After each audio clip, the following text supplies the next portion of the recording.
Seja bem-vindo ao programa ESD na TV. O nosso programa hoje é a continuação do tema Valorização da Vida. Vamos examinar outros aspectos, que seria a eutanásia e a pena de morte. Nós temos como convidado o Max para tratar do assunto.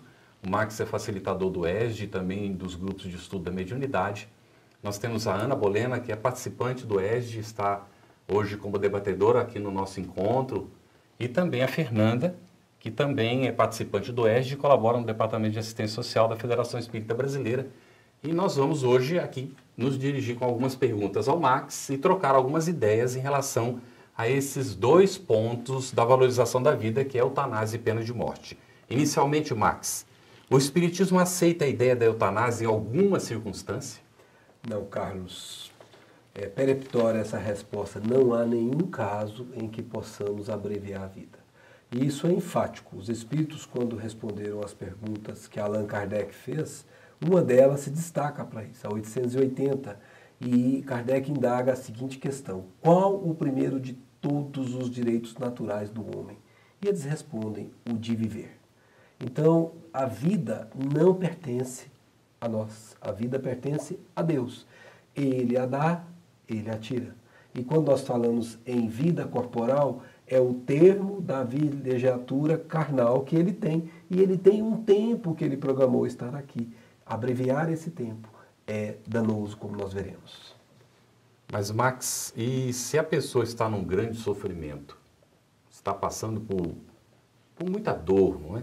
Ela não teria o direito de decidir pela interrupção dessa dor, desse sofrimento? É compreensível, Carlos. Imagine, a gente já experimentou dores, cada um de nós sabemos o que é o constrangimento de uma dor. Muitas vezes a dor é tão pungente que a gente faria muitas coisas para se livrar delas, né? Mas os recursos que nós hoje possuímos na nossa medicina já minimizam sobremaneira esses processos dolorosos que nós experimentamos. E, independente disso, nós, quando achamos que estamos abreviando a dor, Carlos, nós que somos espíritas compreendemos, nós estamos agravando a dor, porque a dor é um mecanismo que a criatura tem vindo de Deus para a sua regeneração. É por esse mecanismo que a gente vai se melhorando como espírito. O corpo é rápido, mas o espírito é perpétuo. Lembremos Jesus: bem-aventurados os que choram, porque serão consolados. A leitura dessa exaração de Jesus é clara para um espírito. Bem-aventurado é alguém que está em júbilo, felicíssimo. Como pode alguém estar felicíssimo chorando, doendo, sofrendo? E ele diz: porque será consolado. Porque a dor física que está constrangendo a essa criatura naquele momento é infinitamente menor do que a dor moral que a constrange no seu psiquismo. A pessoa daria tudo para se livrar da dor psíquica que ela experimentava.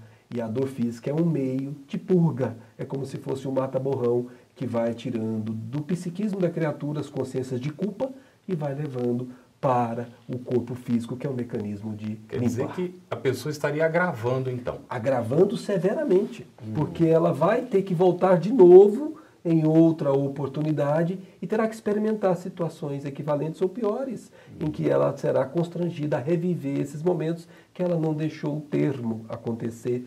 E nós não sabemos, Carlos, quanto tempo isso vai acontecer. Ela não sabe, você não sabe, eu não sei, médico nenhum sabe. Então pode durar alguns dias, mas pode durar alguns minutos. E esse tempo, os espíritos nos ensinam, é um momento muito importante para a criatura humana, para o espírito, porque ele pode reflexionar sobre a sua vida nesse intervalo de tempo e aí buscar o arrependimento e as mudanças íntimas que ele não conseguiu fazer enquanto estava com o corpo saudável. Então a dor é um poderoso instrumento que o Pai Celestial nos dá para nos ajudar. Ana, tem da nossa já saudosa Marlene Nobre, não é? Algum comentário sobre a dor? Não tem? Que nós estávamos discutindo anteriormente? Existe sim. E que poderia ser colocado nesse momento? Exatamente. A nossa saudosa Marlene nos orienta que não se deve fixar tanto na dor, né? Na dor, na doença, no pessimismo. Ela diz que nós deveríamos ver a oportunidade de sofrimento ou de doença como um instrumento de progresso espiritual, de desenvolvimento. e que esperássemos com calma e paciência e soubéssemos, sobretudo, valorizar a vida em todas as circunstâncias. Max, e no caso as consequências da eutanásia? Quais seriam essas consequências?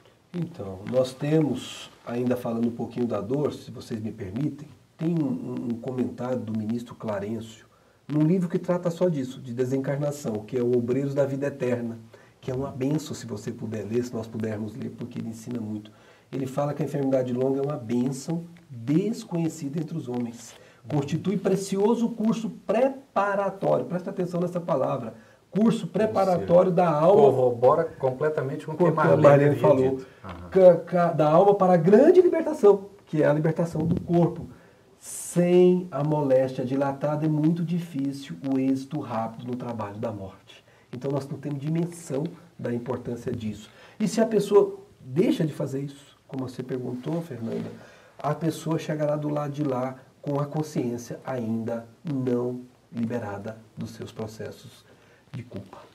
E se essa criatura faz isso por um mecanismo de eutanásia, ela se ressentirá das medicações que foram utilizadas. E nós poderíamos oportunamente falar sobre isso, mas é sempre um dano, porque ela terá que voltar para recomeçar de onde parou. Né, Carlos? Então, a eutanásia é uma interrupção que não é conveniente, em nenhuma circunstância, Marcos. Em nenhuma circunstância, Carlos. Nós deveríamos proporcionar condições para ser menos penoso o processo dessa encarnação sofrida, a família se unindo, fazendo isso em casa ou fazendo isso no hospital, onde a pessoa se considerar melhor. Mas é importante que dê-se as condições para que a morte ocorra naturalmente e não as condições para abreviar a vida. E no caso de um anencéfalo, a mãe deixou que o filho nascesse, passou por aquele processo todo, mas depois que nasceu, ela olha aquela situação, aí não é mais um caso de aborto, não é? Porque ela já deixou nascer. Seria um caso de eutanásia. Como é que a gente poderia ver isso? Você acha isso possível? Como é que seria isso? Pelas as histórias que nos chegam através da mídia, alguns casos mais particulares que tivemos acesso, nós não vimos nenhum caso que se enquadra na sua pergunta de mães que depois que o filho nasceu, que os rejeitem. Nesses casos relatados. É difícil para uma genitora, quando vê o seu filho, seja de que forma que ele esteja, que ela o rejeite. Muito pelo contrário, Carlos. Ela ama mais intensamente ainda do que ela amaria um filho normal, porque ela sabe que aquela criaturinha, com aquelas dificuldades, requer dela um quanto de ternura muito acima de uma condição normal. Mas se isso porventura acontecesse, seria aí um caso de esclarecê-la sobre as condições da vida após a morte. Que ela estaria matando o corpinho, mas não está matando o espírito que prossegue. E esse espírito está indo embora antes do termo da sua jornada, que foi programada antecedentemente com o consentimento dessa mãe enquanto estavam no plano espiritual. E isso fará com que ele tenha que, de novo, recomeçar do ponto que partiu. E não nos esqueçamos, né, Carlos, que o anencéfalo é alguém que deliberadamente tomou a decisão de romper com a vida, cometendo suicídio, que é um tema que nós vamos tratar. E essa criatura danificou o seu corpo perispiritual e requer a ajuda do corpo carnal para a reconstrução perispiritual. E não deixar que isso se faça no tempo que precisa é impedir a reconstituição. Então, temos que fazer todo o nosso esforço enquanto espíritas para auxiliar essas mães que não compreendem isso. E lembrando também, Max, que mesmo com o cérebro incompleto, né, como chamamos o anencéfalo, ele também, mesmo nesse estado, ele também aprende. Com né? certeza. Ele está aqui para aprender. Esse é o objetivo principal dele também. A gente tem casos na literatura que mostram isso bem nitidamente, né? Muito claro. Há relato, inclusive, em jornais de mães que descrevem que elas percebem não apenas perceptível, mas há ações, movimentos no sentido de demonstrar carinho pela mãe, não é? Que está ali recebendo. Então, é muito interessante porque, às vezes, a gente considera certas circunstâncias que estão muito ruins na vida e que seria melhor que terminasse. Por exemplo, uma pessoa está com um estado avançado de Alzheimer, na cama. totalmente dependente, não é, da família ou de quem está cuidando. E às vezes a família diz assim, nossa, mas por que Deus não leva de uma vez, não é? Por que a pessoa está prisioneira? Porque é prisioneira do corpo, não é? Imagine, a pessoa foi ativa, viajou, trabalhou, teve todas as suas atividades normais e chega num dado momento, ela está ali paralisada, não é? Às vezes não tem nem condição de comunicação mais e tal. E aí a gente diz assim, nessa situação, Max, já quase finalizando esse nosso bloco, diz para nós, não aí, nesse caso, a família não teria o direito? Olha, Carlos, o livre-arbítrio é uma lei. Direito a criatura pode ter. Mas uma vez que ela conheça esses princípios fundamentais, ela não faria isso, porque ela sabe que estaria abreviando aquilo que não é abreviável do ponto de vista espiritual. Não nos esqueçamos que alguém em Alzheimer, como você falou, está impedido pelo corpo de comunicar, porque enquanto espírito ele está normal, atuante, e ele está agradecendo a Deus por ter essa internação compulsória no corpo, porque ele está dilatando as suas possibilidades de êxito para uma morte segura, que é uma morte do ponto de vista espiritual adequada. Então não temos dúvida, é uma bênção esse dilatar. Por mais que pareça para as pessoas que não compreendem do espírito uma coisa penosa.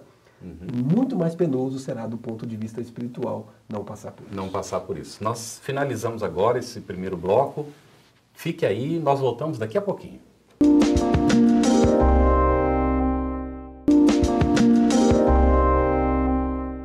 Voltamos agora com o nosso ESD na TV e o nosso tema de hoje, valorização da vida. Nós tratamos no primeiro bloco sobre a questão da eutanásia e agora vamos conversar um pouquinho com o Max, com a Ana Bolena e com a Fernanda a respeito da questão da pena de morte, né? Vamos perguntar primeiro, Max, como pode ser entendida a pena de morte à luz do Espiritismo? Carlos, a gente pode entender, conforme Divaldo nos ensinou, uma palavra clássica. É uma vingança da sociedade contra a criatura, né? Uma vingança que a gente sabe que não vai resolver o problema. Não é isso? Então, nós temos a pena de morte em alguns países, graças ao bom pai não temos aqui no nosso país, mas a gente observa que a sociedade como um todo tem divergências nas opiniões sobre isso. Mas, em resumo, é uma vingança da sociedade contra aquele criminoso. Bem. No caso, sim, da pena de morte, ela resolveria o problema da criminalidade? Nós diríamos que agravaria. Se nós pegarmos esse livrinho aqui, ó, chama Devassando o Invisível, da nossa Ivone, do Amaral Pereira, nós vamos encontrar um capítulo que ela trata aqui, que é interessantíssimo, porque a gente vai tomar o cuidado aqui de relatar isso, porque é importante que ela chama aqui nas regiões inferiores. Ela fez uma excursão, um desdobramento acompanhado por um benfeitor, e foi para uma região inferior em que ela encontrou pessoas que estavam ali como se fossem desordeiros do plano espiritual.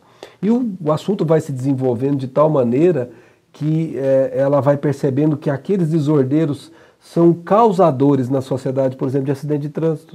A pessoa não sabe como o carro desviou, não sabe por que perdeu o freio, não sabe por que colocou o pé na embreagem, o pé não soltou. Muitos desses movimentos aparentemente acidentais foram provocados. Então, é interessante que ela pergunta, mas eles são desordeiros que estão provocando a sociedade? Sim, porque eles foram os marginalizados da sociedade, que não receberam a cota de respeito, não foram aquele sentimento de pertencidos, não tiveram as oportunidades, e eles são revoltados contra a sociedade, tanto revoltado antes quanto depois. Então, quando é antes, nós os temos à vista. Quando depois, eles estão invisíveis. Portanto, as ações deles não são, vamos dizer, antecipadas por nós outros. Max, quer dizer que a pena de morte provoca revolta em muitos indivíduos? Com certeza, cara. E eles seguem trabalhando do lado de lá, então, contra a sociedade? A maior parte deles, porque com as exceções justificáveis, a maior parte deles estão no processo de revolta. Somente aqueles que compreendem, se arrependeram, não vão se envolver com esse processo. Mas aqueles que não compreenderam passam a ser bandoleiros do ponto de vista espiritual.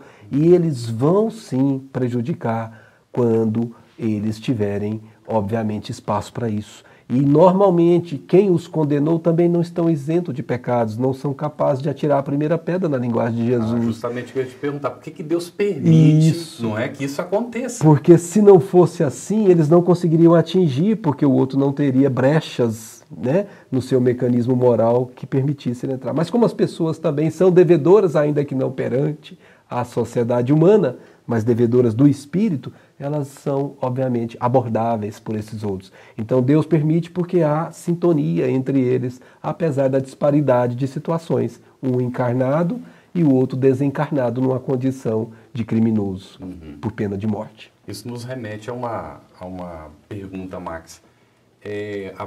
A pessoa que às vezes diz assim, eu não tenho nada a ver com isso, que eu não desejei a morte, foi feito lá o processo e no país lá tem a pena de morte, o indivíduo foi condenado. Eu não tenho nada a ver com isso.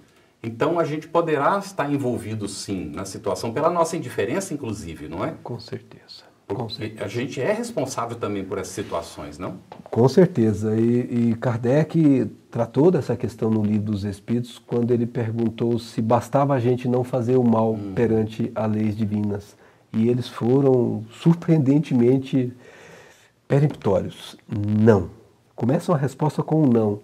Todo mal que acontecer, que estiver ao alcance de você evitar, você é corresponsável com ele. Então, se você poderia contribuir com um manifesto saudável para poder induzir aqueles indivíduos que querem estabelecer a pena de morte para reverter essa ideia, você está favorecendo com a sua ação que fosse evitado esse caminho da pena de morte. Então você, de uma certa forma, se não fizer isso, passa a ser conivente com o processo. É aquele que nós chamamos de fica por trás da situação, mas no fundo ele também não é contra, porque se fosse, ele se manifestaria. Max, deixa eu te fazer uma pergunta. Em relação a esse nosso processo de regeneração que nós estamos passando agora, como você enxerga, né, na visão do Espiritismo, esses países que adotam a pena de morte? Na maior parte dos casos que nós tivemos a oportunidade de conhecer, Ana, são tipicamente países com foco materialista. Não conhecem o lado de lá da vida. A Europa, por exemplo, que não pode não ser o caso, mas a Europa, nós quando vamos fazer um passeio na Europa, vocês já observaram que as igrejas hoje são tipicamente monumentos de visitação, muito menos do que monumentos de oração? Então há ainda uma realidade muito complicada de entendimento das coisas espirituais. A academia não reconhece até hoje o espírito, portanto, não trata dele de forma aberta, não foi chancelado pela academia o espírito. Porque o dia que for, essas realidades espirituais que estão ao nosso alcance espíritas, passam a ser o alcance de todo mundo, porque essas realidades nós sabemos que são confirmadas por ciência espírita. Nós não estamos aqui falando em espírito no sentido abstrato. Nós sabemos que eles são definidos, nós conversamos com eles nas reuniões mediúnicas, eles nos dão o endereço de onde morar, nós vamos lá conferir, eles são verdades. Então não adianta matar o corpo, porque você não conseguirá matar o espírito. E você mata o corpo, mas tudo que tem no espírito vai com ele. Imagina... Max, e nesse caso, ainda há uma libertação maior, porque com o corpo o indivíduo tem uma contingência. Ele é visível, não é? Isso. Mas... com a ausência do corpo, ele passa a ser livre para agir. Ele entra na sua casa sem que você veja. Acaba alimentando esse ciclo vicioso, né? Se não houver da parte afetada, que é a sociedade, as ações contrárias. Porque vamos imaginar, Ana, que você nasça numa condição social difícil, em que você se sinta completamente à margem.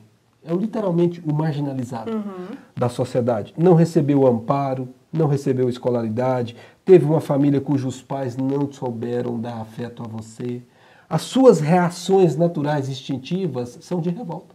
Se você não é um espírito que já tem uma boa quantidade de bagagem espiritual construída, você naturalmente será induzido ao crime. Por isso, nós, enquanto sociedade, precisamos trabalhar naquilo que é mais fundamental. Não matar, mas educar, né, Carlos? Isso que eu ia perguntar, Max, para você. Qual seria a melhor alternativa no lugar da pena de morte? Exatamente. Você está tocando no ponto. Não só da pena de morte, mas como de todos os encarceramentos. Nós precisamos educar aqueles que estão, vamos chamar assim, numa condição de incompreensão ou numa condição de reação a esses processos de sofrimentos, vivendo os dramas que foram provocados na sua condição humana de incompreensão. Quando essa criatura começa a receber atenção, mesmo depois, muitos anos depois, quando ela consegue perceber que alguém se importa com ela, que alguém está zelando por ela, essa criatura começa a dar respostas, porque na essência todos somos bons. Fomos criados simples e ignorantes, todos somos bons, e se nós construirmos essa afeição mútua entre nós, não haverá criminalidade nunca. Exceto os casos específicos de doenças mentais típicas que podem acontecer, mas na normalidade não acontecerá, porque a criatura reage ao amor com o amor. E assim a gente vai construindo uma vida e uma sociedade melhor. Max, essa questão da educação que você está colocando, a gente nota hoje que já existe, inclusive, penas alternativas. Ao invés de mandar o indivíduo para a prisão, aplica a ele uma penalidade de pagar a comunidade com algum serviço, algum trabalho, alguma coisa, com alguma doação. Mas o que você está colocando é mais que isso, não é? Não basta essa reparação. Você está tratando de uma educação mesmo do indivíduo. É um passo Ou importante seja, isso exigiria uma mudança nos critérios da nossa sociedade. Exatamente, Carlos. É um passo importante isso que nós estamos vendo, essas penas alternativas. Mas ainda vai longe da realidade que é a educação moral. A educação, que a gente chama de instrução, ela pode fazer a criatura ficar mais hábil, mais inteligente, mas não vai fazer a criatura, às vezes, ter o seu sentimento iluminado. E o que vai mudar a sociedade não é a instrução, é a educação moral, ou seja, aquilo que mexe no íntimo da criatura, em que ela passa a tomar decisões de dentro para fora e não de fora para dentro. Ela não está sendo constrangida a decidir, ela está decidindo porque entende que esse é o caminho. E isso o Espiritismo veio no mundo. Tem consequências. Exatamente, porque ele sabe, a partir dessas compreensões, que tudo que planta, que tudo que é semeado, será colhido.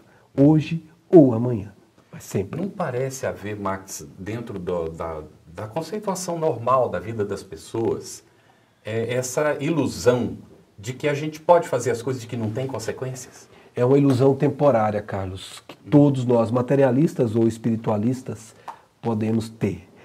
Porque dia cedo ou dia tarde, essa criatura cairá em si e perceberá que se iludiu, vivendo num momento de ilusão, e ela notará que isso fez mais mal do que bem.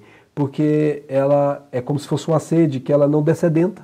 Ela vai bebendo daquilo, e cada vez mais como ela vai ter mais água do mar, e vai acabar entrando num processo de constrangimento íntimo. Ela vai ter o que nós chamamos de alucinações, que vai fazer com que ela volte à normalidade.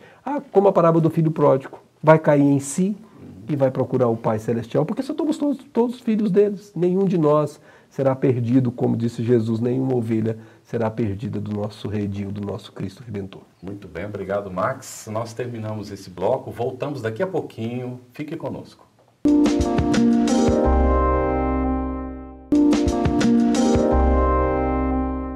Voltamos agora com o programa ESD na TV. Nós estamos tratando hoje sobre valorização da vida, eutanásia e pena de morte. Nós estamos no último bloco e, Max, nós queríamos iniciar esse último bloco perguntando: podemos orar pelo espírito que sofreu a pena de morte? Não só podemos, Carlos, como devemos. Porque, normalmente, como nós dissemos anteriormente, ele está indo para o plano espiritual revoltado, como espírito, e se sentindo injustiçado e abandonado. E são situações que psiquicamente o colocam muito deprimido, e depois da depressão pode vir também a revolta, ou ambas. Então a prece para ele funciona como aquele suavizar de um vento enquanto o calor está abrasando. Nós temos um bálsamo, porque ele tem as suas próprias culpas, porque senão não teria sido levado à pena de morte em situações normais. Mas ele também tem as suas respostas ao que deveria a sociedade ter feito em relação às suas culpas e ao que foi feito. Tirou a oportunidade dele se recompor perante a sociedade. E isso, com certeza, trará para ele dolorosos processos internos. E esse processo da prece, como nós temos inúmeros exemplos na doutrina espírita, é um bálsamo, como você usou a expressão, para este sofredor. Porque ele vai ser um sofredor durante um tempo significativo no plano espiritual. E uma prece sentida, uma prece do coração, endereçada a ele, seja ele não parte da nossa vida, fará diferença na vida dele. Até porque, Max, ele vai para o plano espiritual já estigmatizado pela sociedade, como você disse antes, né? Uma vez que a pena de morte é vista no nosso contexto espírita como uma vingança da sociedade em relação àquele indivíduo. Então, quando você suaviza, ameniza essa trajetória, essa jornada, né? Ou esse caminho até o plano espiritual, você, de certa forma, você ampara aquele ser que se sente sozinho muitas vezes. Está demonstrando alguma solidariedade. Exato. Não é? Ele vai estar recebendo essa vibração de quem está orando, correto? E nunca podemos nos esquecer, Carlos. Em última instância, ele é nosso irmão. Exatamente. E nós poderíamos estar na condição dele. Não é por acaso que o mestre disse, ponha-se no lugar do outro. Né? Então nós temos aí uma realidade que, por mais distante que ele esteja da nossa convivência, ele é nosso irmão. Max, com relação à eutanásia, para a gente só resgatar um pouquinho do primeiro bloco, se o indivíduo ele pede a eutanásia? Olha, Fernanda, aí deixa de ser eutanásia para ser suicídio assistido, porque ele está deliberando matar-se com o auxílio de alguém. E isso, aos olhos das leis divinas, é um suicídio. E obviamente que, como nós sabemos, há agravante e há atenuante. Se ele é uma criatura que sabe, ele está agravando bastante, porque ele sabe que está matando o corpo, mas não está matando o espírito. Se ele é alguém que ignora essas coisas, tem um certo atenuante, mas nunca se livrará da responsabilidade. Então, sabamos diferenciar isso. Isso não é uma eutanásia, é um suicídio assistido. E como a Fernanda resgatou o tema da eutanásia, vamos a uma outra pergunta. Como o indivíduo chega no mundo espiritual depois da eutanásia? Ai, Carlos, as coisas são A gente falou um pouco da pena de morte, não é? Como chega lá, como é que chega depois da eutanásia? Nós temos um caso que nós vamos nos emprestar aqui para responder essa sua pergunta importante. No livro Obreiros da Vida Eterna, escrito por André Luiz, sob a psicografia de Franciscano Xavier, é um livro que nós temos 5 casos de desencarnações que são acompanhadas pelo plano espiritual por mérito dos desencarnantes. E um caso em particular, que era o Cavalcante, ele estava numa enfermaria, dessas que a gente conhece aqui na nossa situação, tratado com um respeito inferior ao que mereceria qualquer criatura humana, numa condição desprezada, uma condição de solidão para os encarnados, porque ninguém o acompanhava, mas existia uma comitiva no plano espiritual o acompanhando. E ele tinha dores excruciantes, e naquela época, década de 40 para a década de 50, não tinha todos os recursos que tinham. E o médico delibera em determinado momento a aplicar nele a chamada injeção compassiva, ou seja, o mecanismo de abreviar a vida, a eutanásia.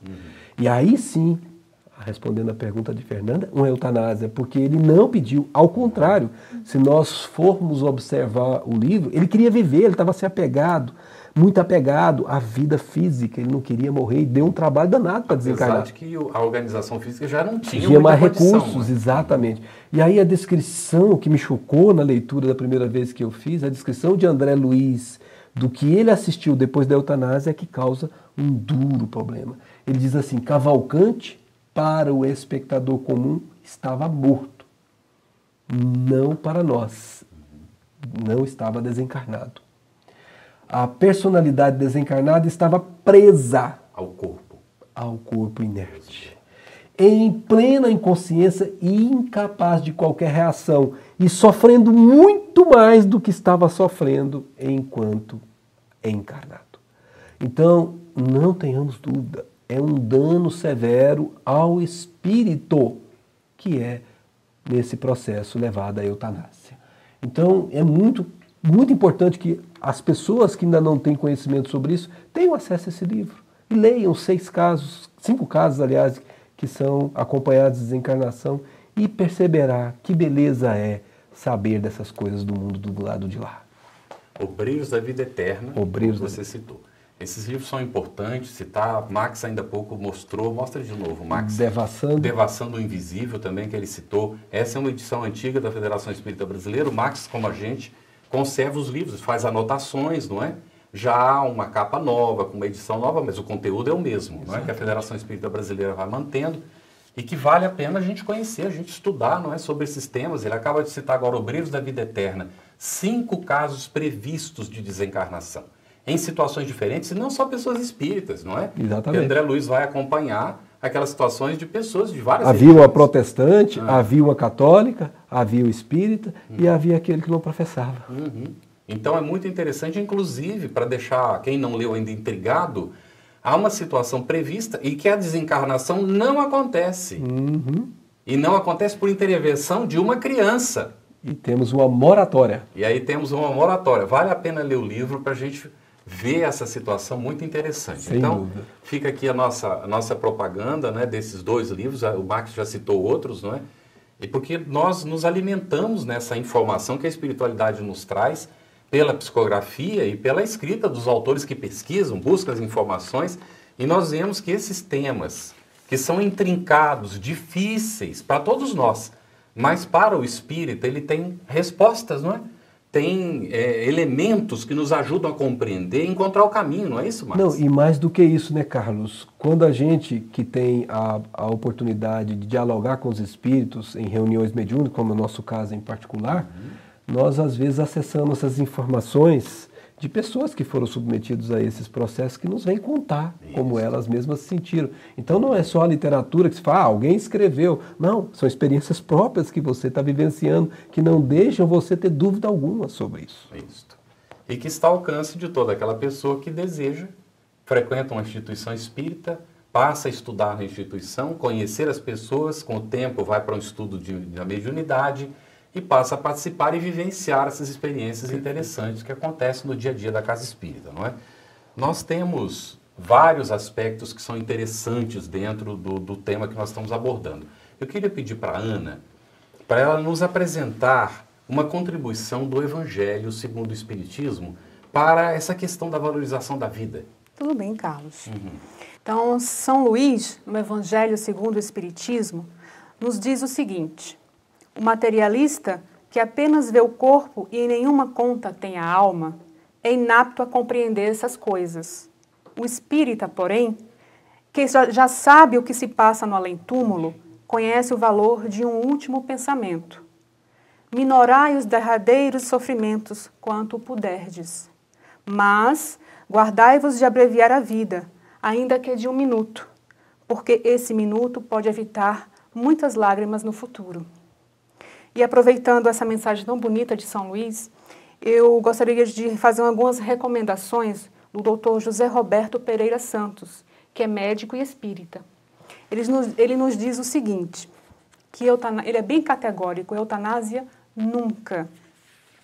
E também ele nos pede que devemos proporcionar uma morte mais digna, que o paciente, se possível, escolha onde e com quem quer morrer, de preferência em casa e de uma forma mais natural e menos mecanizada possível. Ele também pede aos profissionais de saúde, e eu estendo isso para as outras pessoas, sejam espíritas ou não, que ao entrar no ambiente de trabalho, ore para obter os instrumentos necessários, a inspiração para tomar decisões mais próximas da justiça divina. Ore diante de uma situação de dúvida. Ore para o paciente que está em processo de desencarnação. Muitas vezes é melhor a oração do que uma intervenção física, para que o espírito que está se desligando dê continuidade com a serenidade. E a sua última recomendação é que a morte seja vista não como um inimigo a ser combatido, mas como um processo natural de evolução do ser. Ser a favor da vida sempre, mas não lutar contra a morte, pois ela está no seu curso e é inevitável. Muito obrigado, Ana. O nosso agradecimento também ao Max. e a Fernanda, aqui no nosso programa de hoje, que nós estamos finalizando, tratando valorização da vida, 2 temas muito importantes que não podem ser vistos de maneira banal. Não são temas para serem tratados como se fosse uma moda. Ah, agora nós somos contra a pena de morte, ah, agora nós somos a favor da pena de morte. O Espiritismo sempre se posicionará contra a pena de morte, contra a eutanásia, porque ele sabe das consequências, porque o espírita compreende que a vida continua e tudo que a gente faz traz consequências. Portanto, somos sempre favoráveis à valorização da vida em todas as circunstâncias. Até um próximo programa, muita paz para você.